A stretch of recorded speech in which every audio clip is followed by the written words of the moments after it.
नमस्कार, स्वागत है आपका। आप देख रहे हैं हमारी खास पेशकश लीगल हेल्पलाइन और मैं हूं आपके साथ अनंत। इस देश का लोकतंत्र इस देश की खूबसूरती का एक अभिन्न अंग है और इस लोकतंत्र को मजबूती देता है इस देश का कानून और संविधान। देश के संविधान में हर एक नागरिक को समानता के साथ स्वेच्छा से जीने का अधिकार दिया जाता है और इसी संविधान का प्रियम्बल यानी संविधान की प्रस्तावना भी समाज के हर व्यक्ति के लिए बराबरी और समान न्याय का अधिकार देता है और यही कानून और संविधान हर समस्या के सही प्रारूप में समाधान के लिए मौजूद है। लेकिन सही जानकारी ना होने या कानूनी पेचीदगियों के चलते एक बड़ा हिस्सा समाज का सही समय पर न्याय हासिल करने में असमर्थ महसूस करता है और इसी अंतर को खत्म करने के लिए इंडिया लीगल रिसर्च फाउंडेशन की इनिशिएटिव लीगल हेल्पलाइन में हम यहां मौजूद हैं आपकी हर कानूनी समस्या में आपकी सहायता के लिए। और आज का जो सवाल हमारा है वो रहेगा सीआरपीसी की धारा 482 के तहत। सीआरपीसी की धारा 482 क्या है, इसके तहत प्रावधान क्या है, ये धारा आपको क्या अधिकार देती है, कैसे इस धारा का उपयोग किया जा सकता है, जो अधिकार दिए जाते हैं उन अधिकारों को कैसे प्राप्त किया जा सकता है और अगर कोई कठिनाई आती है इस धारा के द्वारा आप दिए गए अपने अधिकारों को प्राप्त करने में, उसके लिए क्या रेमेडी दी गई है, क्या उपाय दिए गए हैं कानून में। इन तमाम चीजों पर आज हमारी चर्चा होगी। इसके अलावा अगर कोई और भी सवाल आपके जहन में है, कोई और कानूनी सवाल आपके जहन में है, तो इस शो के माध्यम से आप हमारे साथ जुड़ सकते हैं। किसी भी तरह की कोई भी कानूनी समस्या आपके जहन में होती है, चाहे वो धारा 482 से जुड़ी हो या ना हो, अगर आप कोई भी कानूनी सलाह चाहते हैं तो इस कार्यक्रम के माध्यम से हमारे साथ जुड़ सकते हैं। हमारे साथ एक एक्सपर्ट पैनल रहेगा, उनकी सहायता से आपको हर संभव बेहतर और निःशुल्क सलाह हम लोग जरूर पहुंचाएंगे।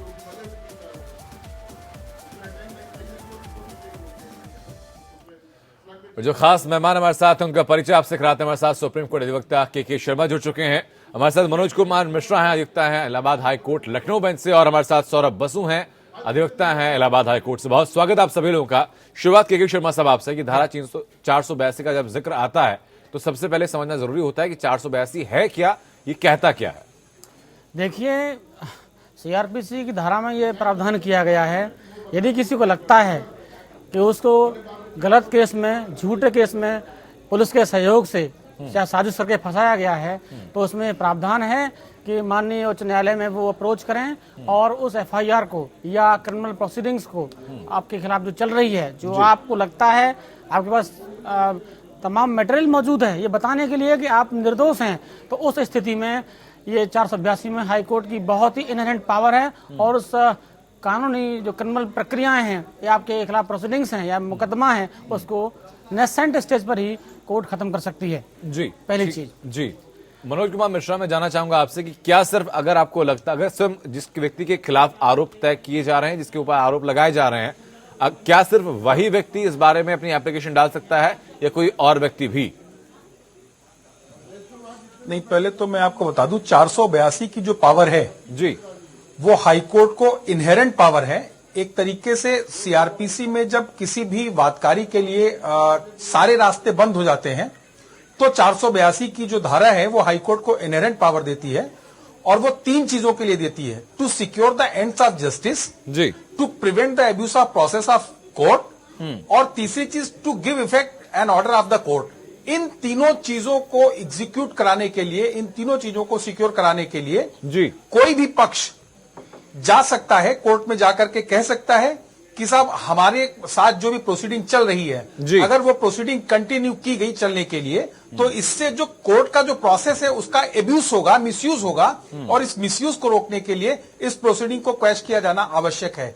जैसे कि सपोज करिए कोई फाइनेंशियल डिस्प्यूट दो पार्टीज के बीच में चल रहा है और दोनों पार्टीज ने आपस में सेटलमेंट कर लिया है, लेकिन सेटलमेंट के बावजूद भी अगर कोर्ट में प्रोसीडिंग चलने दी जाए, साल दर साल प्रोसीडिंग चले और प्रोसीडिंग के बाद उनका एक्विटल हो, तो ये अपने आप में देखा जाए तो ये misuse of process of court होगा। ऐसी सिचुएशन में दोनों पार्टीज उस सेटलमेंट के बेसिस पे जा सकती है कोर्ट में कि साहब हमारे बीच में जो डिस्प्यूट था वो सेटल हो चुका है और हम प्रोसीडिंग नहीं चलाना चाहते हैं और उसको क्वैश कर दिया जाए। जी, तो ऐसी सिचुएशन में हाईकोर्ट 482 में उसको क्वैश। ठीक है सर, मैं वापस लौटूंगा आपके पास। इस वक्त दिल्ली से आरती हमारे दर्शक हम तक जुड़ चुके हैं। आरती, अपनी बात आप रखिए।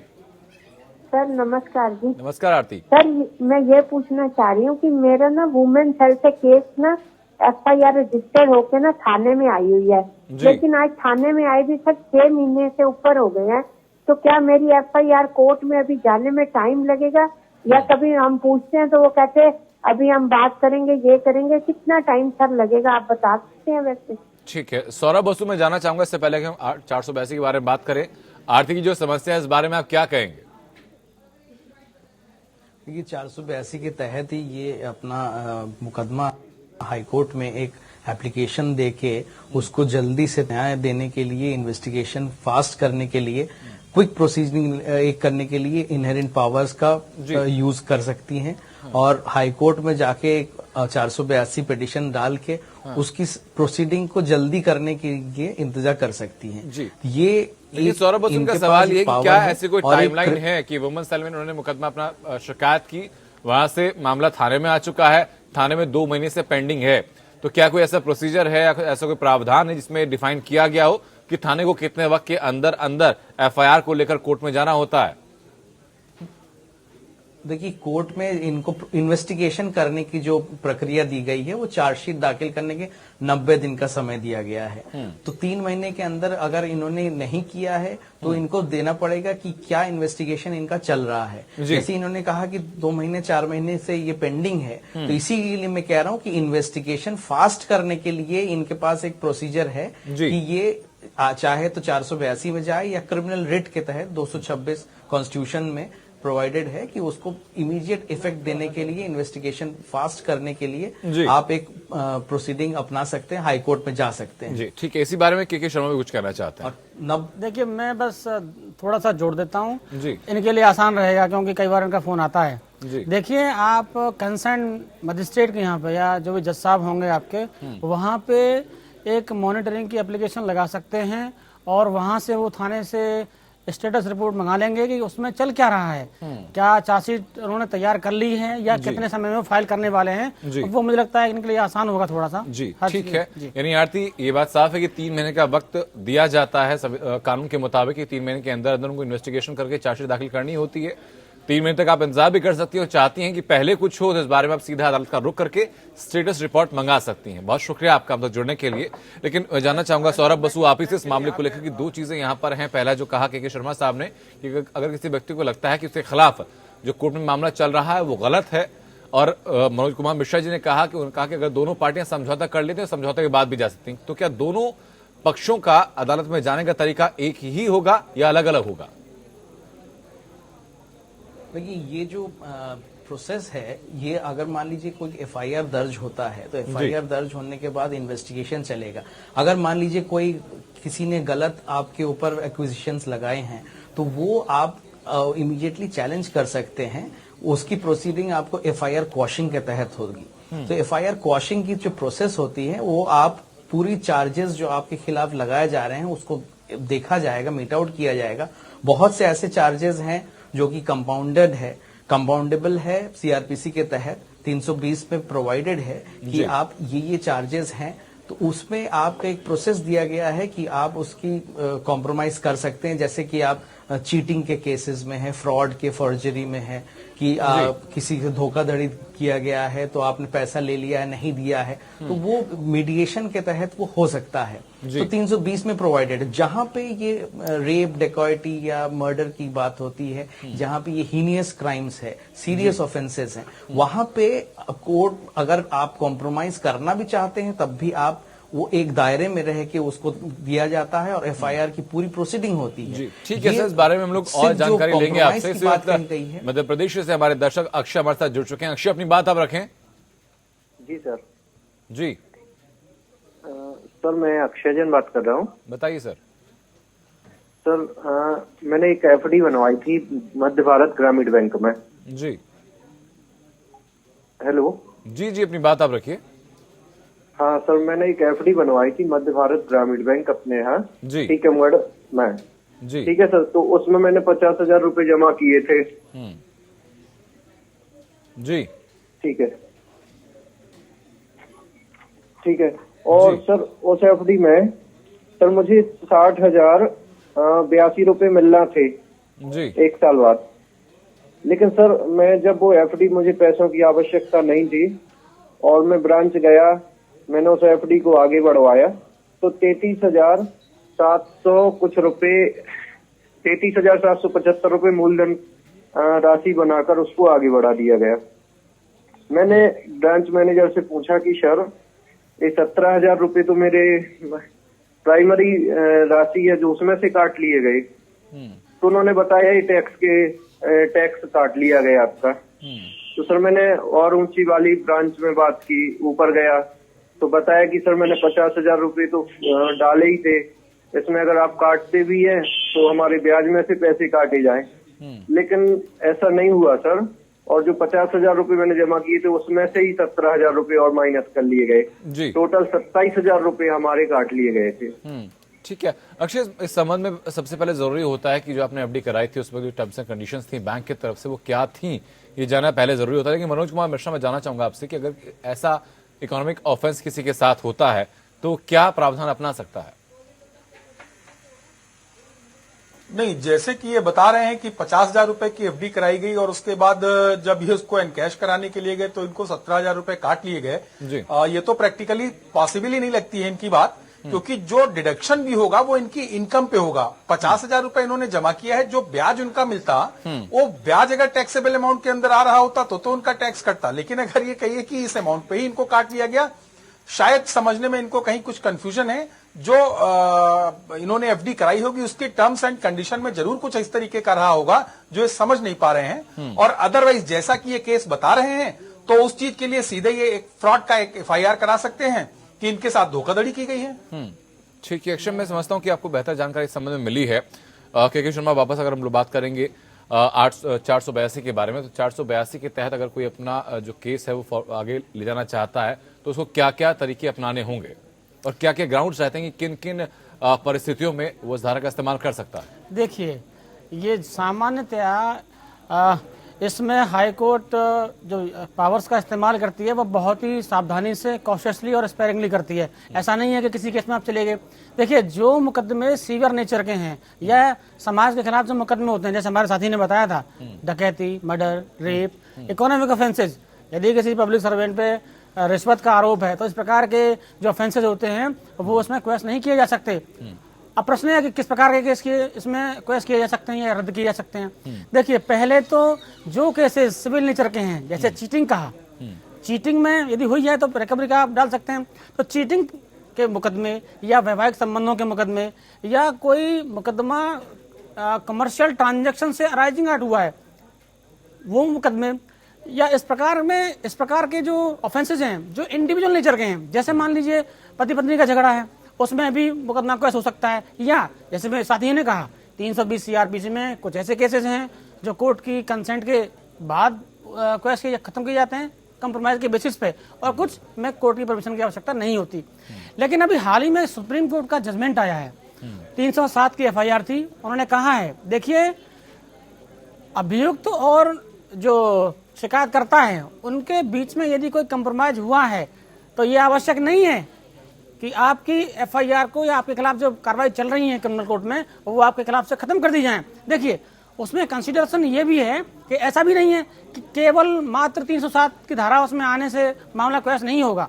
उसके लिए कोर्ट ये भी देखेगी, यदि क्वेश्चन करेगी तो एप्रोप्रिएट केसेस में कि किस प्रकार की इंजुरी आपकी बॉडी पे हुई है, क्या शरीर के जो वाइटल पार्ट्स हैं या नाजुक जो हिस्से हैं आपकी बॉडी में वहां पे इंजरी हुई है, किस प्रकार के हथियार से इंजरी किया गया है, और इसमें जो मेडिकल रिपोर्ट होती है वो एक गाइडिंग फैक्टर होता है। तो अच्छा, दूसरी बात यह है, यदि कोर्ट को लगता है कि एफआईआर खत्म होने से दोनों पार्टीज के बीच में हार्मनी होगी, या यदि एफआईआर खत्म नहीं की तो एक प्रकार से अभियुक्त के खिलाफ एक इनजस्टिस होगा जिसकी भरपाई वो नहीं कर पाएगा। तो दूसरी बात यह है, समय की बात भी आ जाएगी, किस स्टेज पे हम इसको खत्म कर सकते हैं, ये भी प्रश्न उठता है।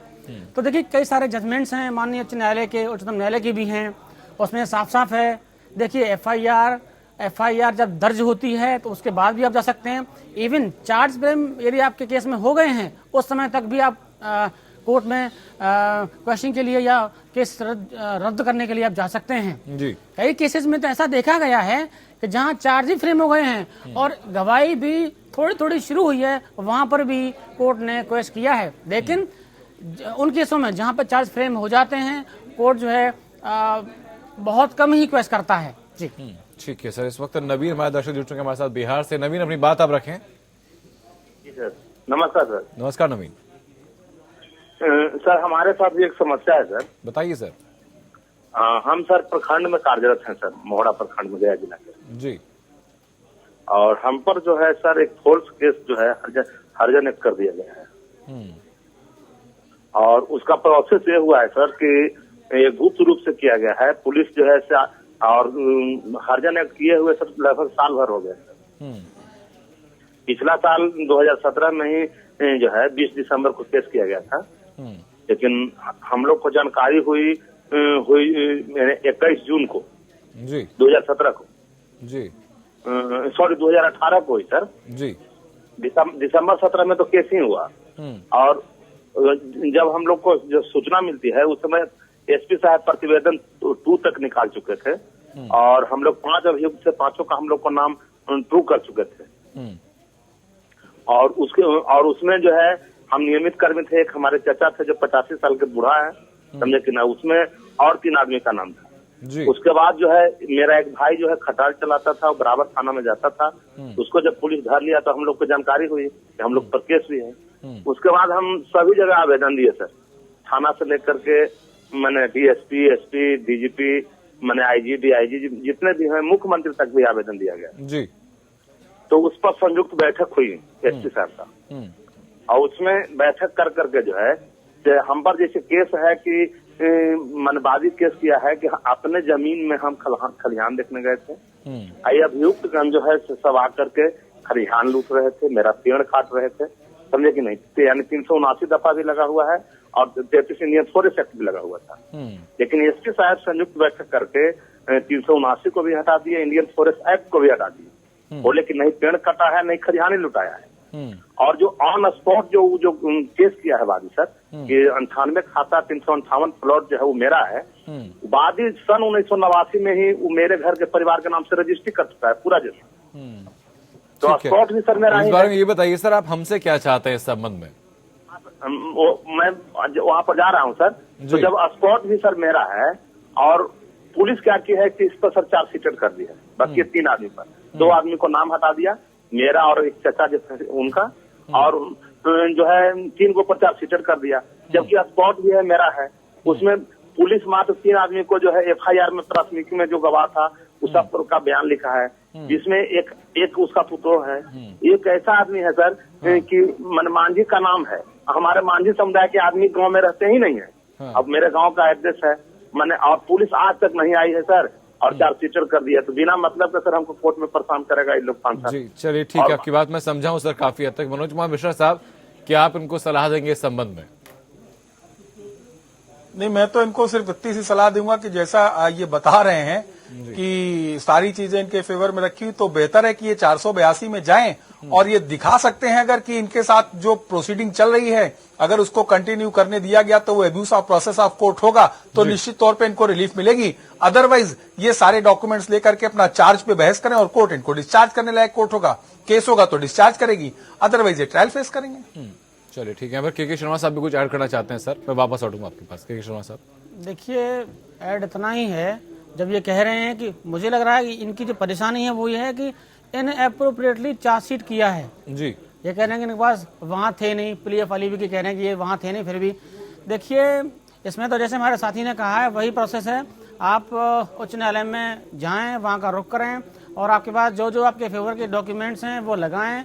देखिए, ये जो होगा वो आपकी मेरिट के आधार पर, हालांकि प्राइमा फेसी मैटर देखेगा कोर्ट। यदि कोर्ट को लगता है कि आपके खिलाफ पुलिस ने मनमाने तरीके से एफआईआर में चार्जशीट बना करके वो कोर्ट में फाइल की है, तो उस पर वो क्वेश्चन कर सकते हैं, एफआईआर खत्म कर सकते हैं जी। ठीक है सर, मैं उम्मीद करता हूं सर आपको बेहतर सहायता मिली इस संबंध में। आप काम कीजिएगा कि आपके केस से संबंधित जो कागजात, क्योंकि काफी लंबी कार्रवाई हो चुकी है, वो कागजात भी आप हम तक भेज सकते हैं और उनको आने के बाद हमारी टीम की तरफ से उनको पढ़ने के बाद आपको वापस कॉल किया जाएगा इस संबंध में और सटीक बेहतर जानकारी के लिए। बहुत शुक्रिया आपका हमसे जुड़ने के लिए। सौरभ बसु, मैं जानना चाहूंगा आपसे कि 482 में अगर कोई एफआईआर रद्द करने की बात अगर की जाती है और वापस में एक पक्ष को फील होता है या महसूस होता है कि जो समझौता हुआ वो सही नहीं है, तो क्या वापस केस रीओपन करवाने का प्रावधान रहता है कुछ? हाँ, अगर देखिए कॉम्प्रोमाइज एक ऐसी चीज है, अगर कॉम्प्रोमाइज करके आपने किसी चीज को रद्द किया तब आपके दायरे कम हो जाते हैं, लेकिन अगर वही कॉज ऑफ एक्शन दोबारा से अराइज होती है या वैसी कोई घटना फिर से होता है तो वो आप कर सकते हैं। लेकिन अब कॉम्प्रोमाइज की जहां तक बात होती है, वो आपका वो वाला केस जहां पर आपने कॉम्प्रोमाइज कर लिया है वो तो खत्म हो जाता है। अगर वैसा ही कोई स्थिति फिर से उत्पन्न होती है आगे, तो वो फिर से आप एफआईआर के द्वारा या कंप्लेंट केस के द्वारा आप दायर कर सकते हैं, फिर आप चल सकते हैं। इसमें कॉम्प्रोमाइज की जो चीज मैं पहले भी बता रहा था, कॉम्प्रोमाइज आपको उन पॉइंट्स पे करना पड़ेगा जहां पे आपका ये ऑफेंस मीट आउट होता है।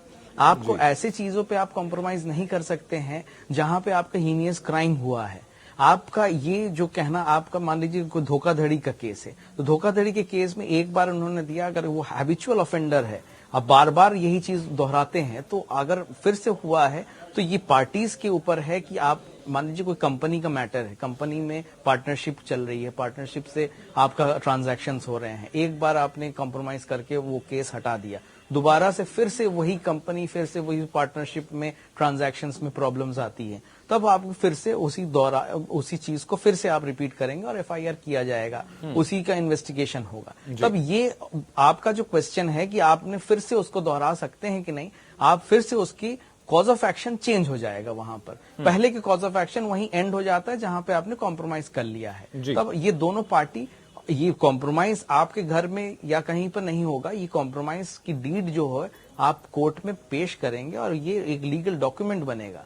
इसकी तस्दीक होती है, मजिस्ट्रेट के द्वारा तस्दीक होगी कि ये सही है और दोनों पार्टी मौजूद रहेंगे, दोनों पार्टी के अधिवक्ता मौजूद रहेंगे, उसके सामने ये चीज होगा ना, ओपन कोर्ट में ये ऑर्डर पास होता है कि कॉम्प्रोमाइज हो चुका है, this case is now closed. जी ठीक है के शर्मा साहब, लेकिन कौन कौन से ऐसे केसेस होते हैं जिनमें की 482 के तहत कार्रवाई हो सकती है और कौन से ऐसे केस होते हैं जिनमें नहीं हो सकती?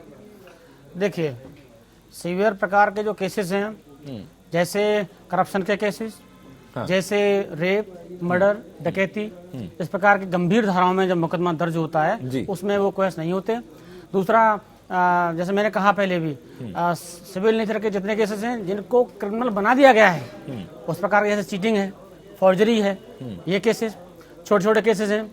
और मैट्रिमोनियल केसेस हैं, जो ट्रांजैक्शन कमर्शियली होने थे उनमें चीटिंग का वो बना करके वो इस प्रकार से कर दिया गया है। और इस प्रकार के केसेस जो नेसेंट स्टेज में हैं, जो उसमें कन्विक्शन के चांसेस ब्लीक हैं, कमजोर हैं, जरूरी नहीं है कि यदि ट्रायल चला तो सजा हो ही जाएगी। तो इस प्रकार के केस में कोर्ट को ये लगता है कि इस पे मुकदमा चलाना बेकार है, इस पे मुकदमा चलाने का जो प्रोसेस है उससे कोर्ट का टाइम वेस्ट होगा। और ये जो ऑफेंस है जिसको क्वेश्चन कर रहे हैं, ये प्राइवेट नेचर का है और ये क्वेश्चन हो सकता है। तो इस प्रकार के मुकदमे कोर्ट जो है स्पेशल पावर्स के तहत जो उनकी इनहेरेंट पावर हैं वो रद्द कर सकते हैं। जी ठीक है, लेकिन मनोज कुमार मिश्रा साहब, 482 के तहत और ऐसी क्या क्या चीजें हैं जो कि एक आम व्यक्ति को मालूम होनी चाहिए? 482 को अगर मोटे मोटे शब्दों में अगर कहा जाए तो जिसका, जैसे कहते हैं ना कि जिसका कोई नहीं उसका तो खुदा है यारो, जब सीआरपीसी में किसी वादकारी के लिए सारे रास्ते बंद हो जाएं, जी, तब वो पावर खुल जाती है हाई कोर्ट की, जो इनहेरेंट पावर कहलाती है। और उस सिचुएशन में सारी चीजों को अपनी जगह पर रखते हुए अगर कोर्ट प्राइमा फेसाई ये पाती है कि इस प्रोसीडिंग को चलाया गया तो शायद ये फेलियर ऑफ जस्टिस होगा, तो उस चीज को रोकने के लिए और एंड्स ऑफ जस्टिस को सिक्योर करने के लिए वो सारी की सारी प्रोसीडिंग क्वैश कर सकती है या वादकारी को जो उचित रिलीफ है वो रिलीफ दे सकती है। चलिए ठीक है सर, बहुत बहुत शुक्रिया आप सभी लोगों के शर्मा साहब, मनोज कुमार मिश्रा जी और सौरभ बसु इस चर्चा में शामिल होने के लिए और सीआरपीसी धारा 482 के बारे में बेहतर जानकारी हमारे दर्शकों तक पहुंचाने के लिए। हेल्पलाइन में फिलहाल सिर्फ इतना ही है कि वक्त एक ब्रेक के उस पार खबरें लगातार एपीएन पर जारी रहेंगी।